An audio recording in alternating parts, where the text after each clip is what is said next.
Bonjour tout le monde, c'est Flo pour Alpen France, j'espère que vous allez bien, vous avez passé un bon week-end. On se retrouve ce lundi 8 septembre pour un petit point de marché. Et pour commencer, comme d'hab, un petit tour sur notre application. Vous avez ici les news, les dernières news qui sont tombées. Donc, Buterin qui se félicite du travail effectué par ses équipes sur Ethereum. Le- une news un peu rigolote avec le président du Salvador, Nayib Bukele, qui annonce que le pays a acheté 21 bitcoins pour fêter le Bitcoin Day. On se souvient, le Salvador, c'est un des premiers pays qui avait adopté le Bitcoin comme une monnaie légale, avec plus ou moins de réussite. Je crois que c'est pas ce qui marche très très bien, mais symboliquement, c'était assez fort. Aujourd'hui, on va parler un petit peu d'open interest. D'ailleurs, Seyhan a fait un très bon article hier. On voit qu'il y a certains projets qui sont surleveragés avec des open interest qui sont très très hauts comparés à la moyenne du marché. Et bien sûr, si on va regarder sur Bitcoin, on voit aussi que il y a énormément de zones qui viennent intéressantes à être chassées. Donc, ces zones en jaune, c'est les zones où il y a beaucoup de positions longues ou short. Et du coup, pour le marché, c'est intéressant de venir chasser ces gens. Qu'est-ce que ça veut dire en termes de price action? Donc, on voit qu'on a ici une zone qui est très forte sous les bas du 4 septembre. Ça correspond avec la mèche du 2 septembre. Ici, on voit que toutes les positions sont construites sur ces derniers jours, ces dernières heures.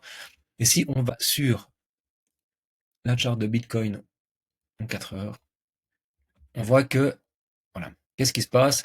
C'est que sous les 109 000, sur cette mèche finalement, là, sur cette mèche du 2 septembre, eh ben, on a énormément de personnes qui sont rentrées en long là-dessous. Donc, est-ce que on a eu cette petite dynamique haussière qui s'est réinstaurée, hein? On repartait sur quelque chose de plutôt positif. On voit qu'on a cassé cette trendline avec presque un retest ici. Du coup, on pouvait se dire, ok, c'est bon, on a passé le creux de la vague et on va repartir vers le nord. Eh ben, c'est pas sûr. Peut-être que avant de pouvoir s'affranchir ici des 113 000 et vraiment réimprimer une dynamique plus haussière, le prix va devoir aller chasser toutes ces personnes qui sont en longue. Parce que quand le train est trop chargé, quand l'open interest est trop fort, quand il y a trop de leviers, on va chercher de la liquidité. Donc ce qui pourrait se passer, c'est une mèche, aller sortir tous ces gens-là avant d'aller chercher les shorters. On voit que au-dessus des 114 000, on a aussi énormément de positions à aller chercher. Donc ça voudrait venir vraiment chercher tout ce qui se trouve là-haut. En plus, on a ici une petite imbalance, un petit déséquilibre de marché à la baisse. On voit que le prix est passé très vite. On a laissé un gap.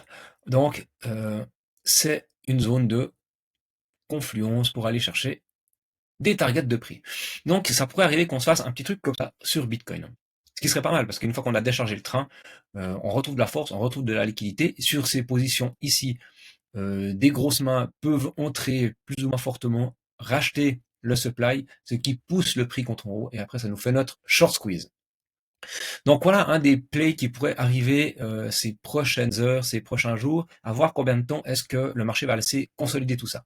Maintenant, quelles seraient les conséquences de ce genre de choses-là sur les altcoins? On sait que quand Bitcoin il va corriger, quand il se fait une mèche comme ça un peu violente, les altcoins, elles, dévissent aussi un coup, souvent elles prennent une petite mèche derrière la nuque. Et pour revenir à ce que CA proposait dans son article, ça pourrait être l'occasion d'aller décharger aussi ENA, Trump, OKB, Arbitrum, MKR et les quelques alts qui ont vraiment un ratio entre le open interest et le market cap qui serait trop fort. Donc ça, c'est tout à fait possible. À voir si ça se confirme. En tout cas, si vous voulez plus d'infos, plus de news, plus d'updates de marché, moi je vous invite à nous rejoindre sur l'application d'Alcoin France. Euh, vous trouverez toutes les informations que vous voulez. Il y a le canal public. On peut discuter ensemble. Vous pouvez partager vos envies, vos informations, vos sentiments. Bah là, on voit qu'il y a Mathieu qui parle de SPK. On va en parler d'ailleurs tout à l'heure. Donc, n'hésitez pas à nous rejoindre. Et puis, pour les personnes qui veulent aller un peu plus loin, qui veulent être vraiment profitables en crypto, vous pouvez rejoindre notre programme Elite Investor. Pour ça, vous prenez un appel de coaching. C'est gratuit. On passe ensemble un moment, on fait un tour sur votre profil d'investisseur, on regarde votre porte-monnaie. Et si d'aventure ça vous plaît, vous pouvez vous engager avec nous. Voilà. On retourne sur notre chart. Bitcoin, donc on connaît le programme pour les prochaines heures. C'est possiblement ce qui peut arriver. On verra.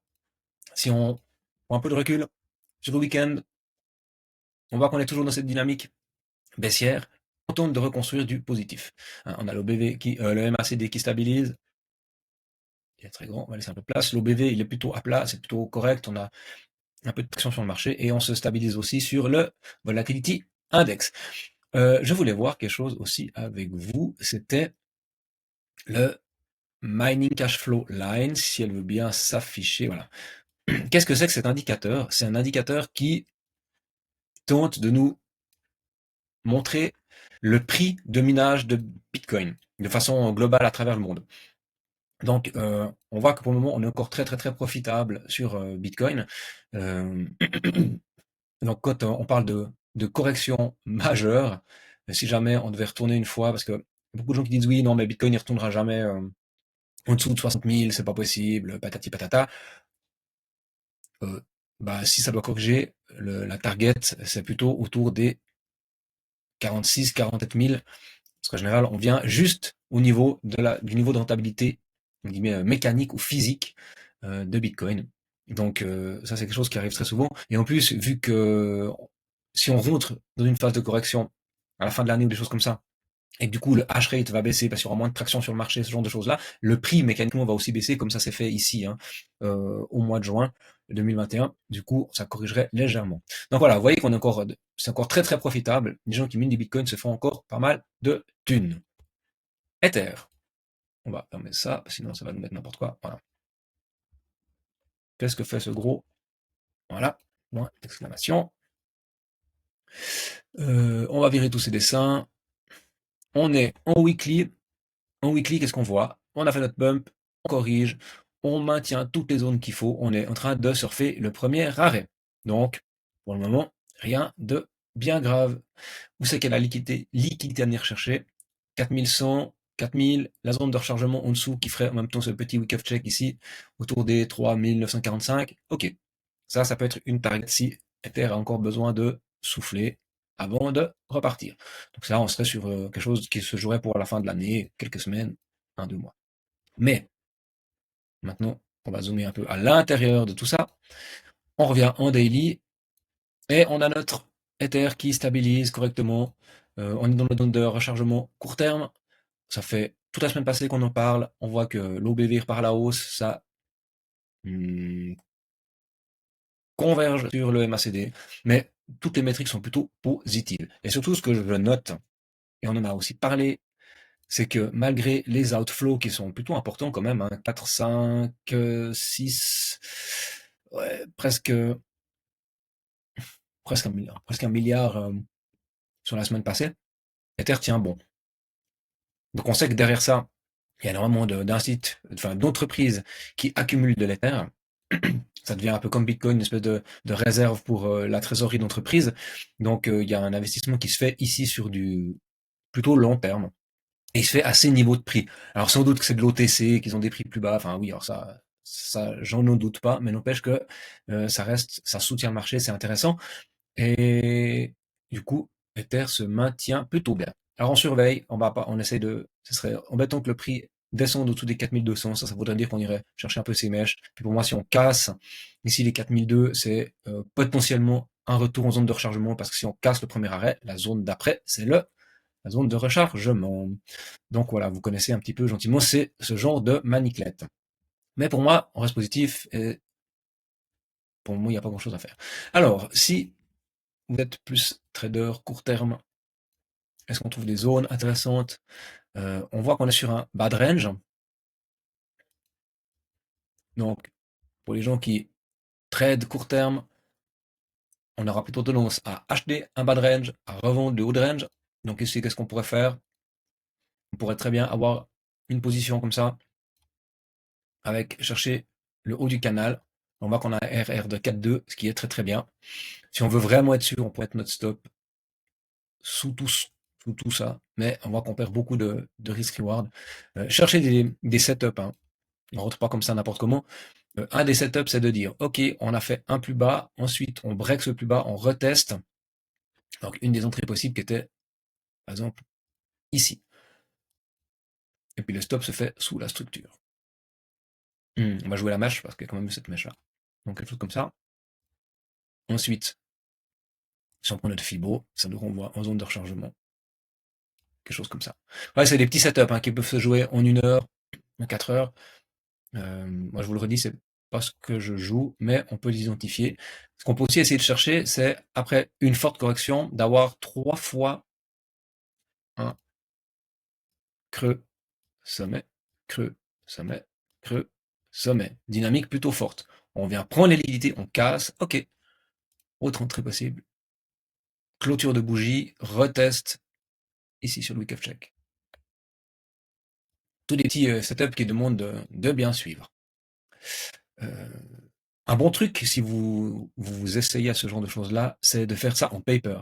Donc, vous prenez un fichier Excel ou ce que vous voulez, et puis vous les faites à blanc. Vous en faites une centaine, 150, 200, peu importe, jusqu'à ce que vous trouviez vraiment votre setup qui vous parle, dans lequel vous êtes à l'aise, dans la time frame, qui vous confère le moins d'émotions possible, et puis le plus de rationalité.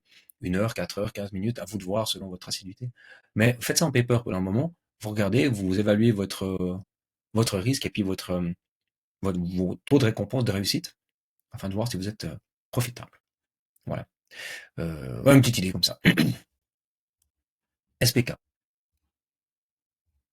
Alors, SPK, il nous a fait une mèche, il est toujours à 14% là. On en parlait, ah voilà, j'ai effacé le truc, on va revenir en arrière. Voilà. On en parlait, il y avait la possibilité pour les gens qui étaient un peu chauds d'entrer sur certains W qui se créaient sur ces trucs en 4 heures, voire même jouer des plays comme ça. Hein. Ensuite, d'aller chercher des zones de rechargement un peu plus haut.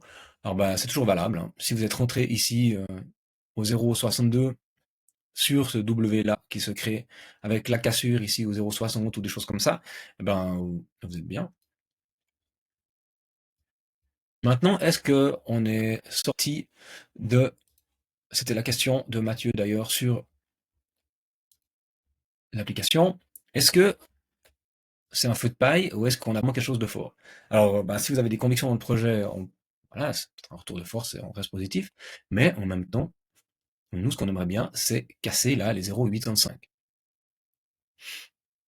Là, vraiment une mèche de prise de liquidité, on va la considérer, on va peu la considérer, mais la dernière mèche un peu haussière, c'est la bougie haussière, c'est celle-là à 0,78. Si on prend la mèche, elle va jusqu'au premier arrêt. Du coup, on voit qu'on est venu ici, dans la zone de rechargement entre les 0,79 et les 0,74, justement de ce dernier sommet, qui est donc une zone de short. Et qu'est-ce qu'a fait le prix? Bam! Retour, un rejet plutôt fort. Donc maintenant, soit ça va consolider, peut-être dans ces eaux-là, peut-être jouer avec le premier arrêt, regagner de la force pour ensuite traverser cette zone de short et atteindre ici le premier arrêt du mouvement plus global. Donc ça, c'est une possibilité.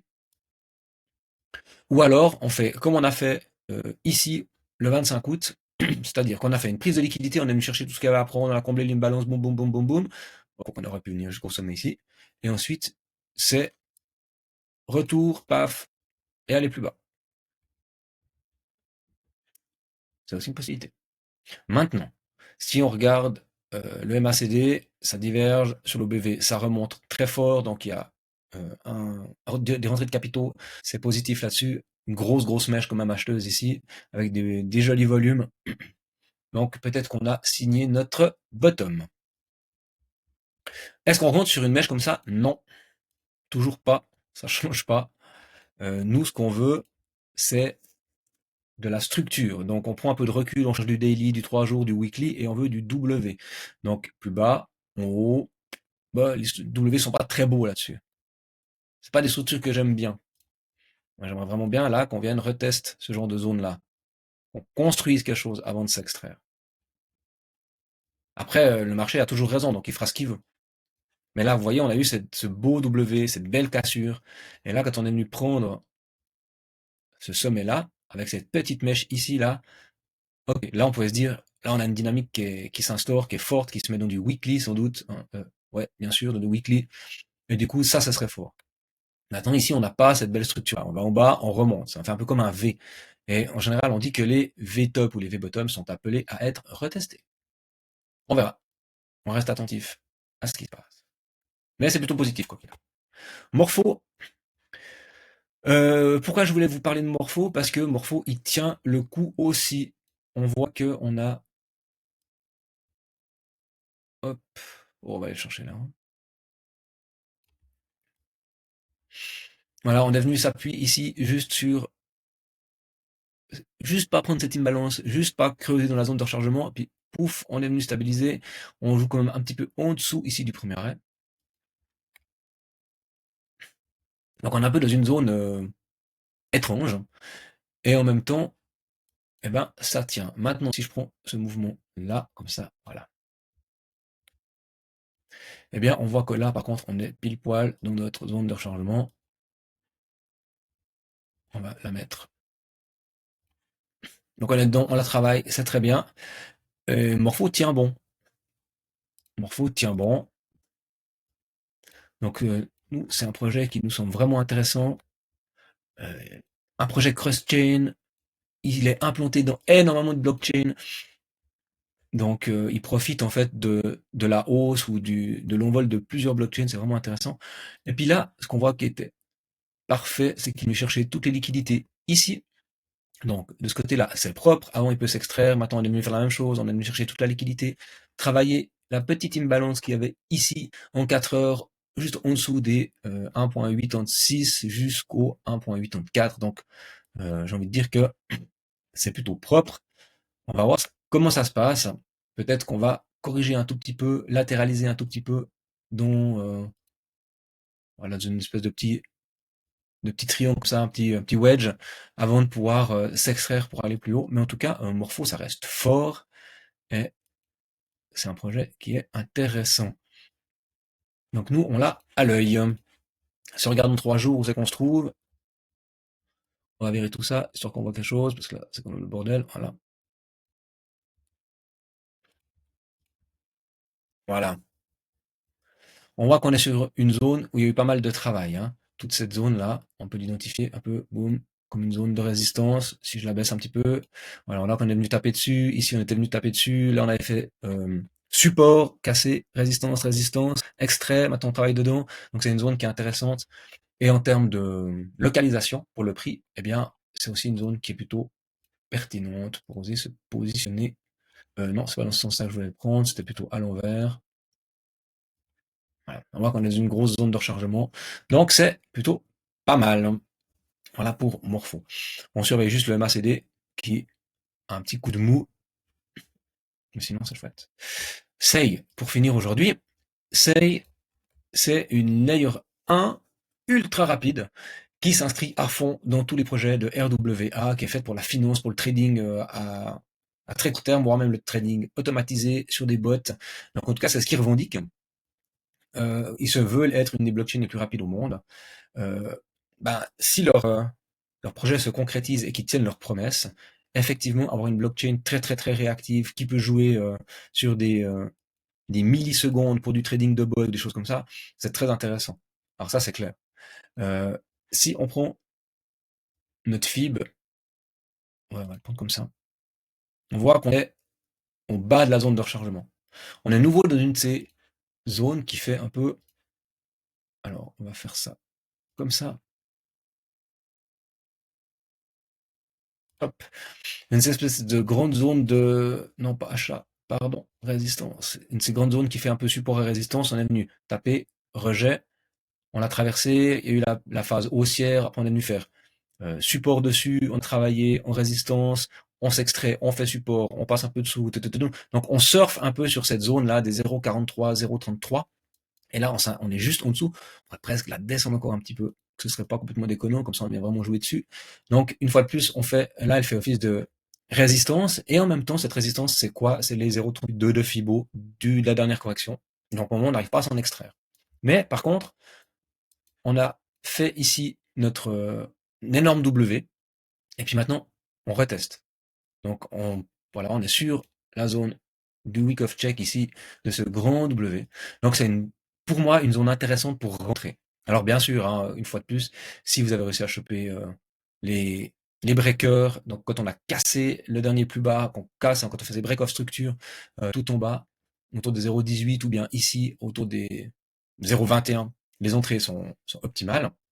Mais en même temps, là, on est plus dans un truc en tendance. On voit que le BV explose. Donc ça, c'est intéressant. On a notre volatility index qui est dans le bas. Donc moi, je cherche trois confirmations. Donc, est-ce que je suis sur une zone intéressante? Ben, je tiens mon 38,2 de Fibo, la dernière extension. Je suis dans une zone qui fait support. Je suis sous mon 38,2 ici. OK. J'ai mon volatility index qui est dans le vert. Mon OBV est croissant, il stabilise. Donc, il y a quelque chose de l'ordre de ça qui pourrait être tenté. Ce genre d'entrée-là, avec une entrée là juste à la cassure, ou juste même maintenant au market 1,03, on met un stop sous la structure et on va chercher la zone de rechargement du dernier mouvement. On voit qu'on a une imbalance ici. Du coup, on pourrait aller se dire qu'on va aller la combler au 0,55. Donc ça nous fait un RR de 4,7. C'est plutôt pas mal. Maintenant, on a vu que le marché est leveragé. Je vais pas regarder sell, mais ce qui pourrait se passer aussi, c'est d'abord aller chercher la liquidité, combler les imbalances, aller dans la zone de rechargement avant d'aller plus haut. Ça, c'est une autre possibilité. Et là, du coup, notre entrée, elle se ferait sans doute plutôt par là, avec un stop là, et on pousse jusque là haut, jusqu'au 56. Voilà. Des plays qui peuvent être envisagés selon les structures, selon vos confirmations à vous, selon votre façon de faire. Là, on est en 3 jours, hein, on peut aller regarder ça en 4 heures. Peut-être que pour vous, c'est beaucoup plus parlant, et puis que vous avez vos confirmations ou pas. D'ailleurs, peut-être qu'on a d'autres corrections. Je parlais avant des 3, 1, 2, 3, boum, entrée possible. Voilà, vous voyez qu'il y a plein de façons de faire. On a fait ce wedge, là, on est venu casser. Maintenant, tac-tac, on reteste. Est-ce qu'on est sur du quelque chose de positif? On compresse. Du coup, on pourrait s'attendre à s'extraire un peu fort d'un côté ou de l'autre. Mais ça est très intéressant, très bonne localisation. Projet très fort. Voilà. J'espère que ça vous aura plu. Moi, j'en ai fini pour aujourd'hui. N'hésitez pas à laisser en commentaire les altcoins, les projets que vous voulez que j'analyse. On peut parler aussi un peu plus Fonda si ça vous intéresse. Et puis, on se retrouve demain pour un nouveau point de marché. Une toute bonne journée. À bientôt. Ciao, ciao.